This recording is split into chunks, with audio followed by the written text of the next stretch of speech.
So we're here at the New York City Comic-Con with Geoff Johns, DC writer, but speaking to you today specifically about DC Universe Online, the MMO. Now, you've come in to write the overall branching story of the game, so I know you can't go into details about what it is, but can you speak a bit about, taking the best parts of all DC history? I mean, you got 70 years to build on. I mean, my goal, like the DC Universe is an amazing place, and obviously this game's created for people who are familiar with the DC Universe and who aren't familiar with the DC Universe.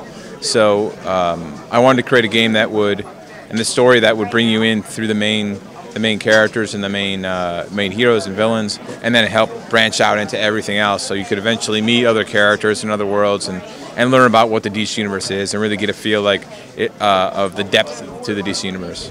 Now the process is obviously going to be completely different from writing a 22-page script to writing this massive multiplayer online game. So can you speak to a little bit about how much more detail you have to put in either way? It's a totally different process. It's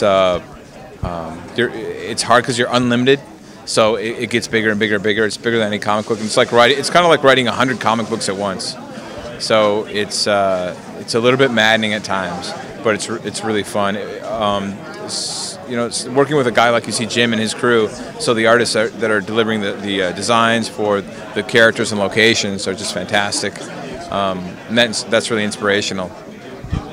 All right, so just recently they announced Marv Wolfman came in, and we just spoke to him a little earlier about how, even you cited him as an influence on what you're doing now, and just how it's come full circle that now you've written the overall story for him to come in. I mean, how great is it that, now you can say, well, you know what, I worked with Marv Wolfman, but, he was working off of my stuff.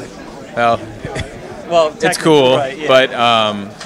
But I respect Marv. I've worked with Marv a lot over the last several years. I'm still working with him on other stuff too, which is really exciting. But I'm just really grateful to work with a guy like that. A guy who's my hero. And a lot of times you'll meet the guys that you looked up to, and maybe they're not quite as amazing or nice as you'd hope. But Marv is somebody that that when I first met him blew away my expectations, and I've been very fortunate to be his friend and work alongside him these last several years. All right, well, thank you very much, and looking forward to the game. Thanks, man.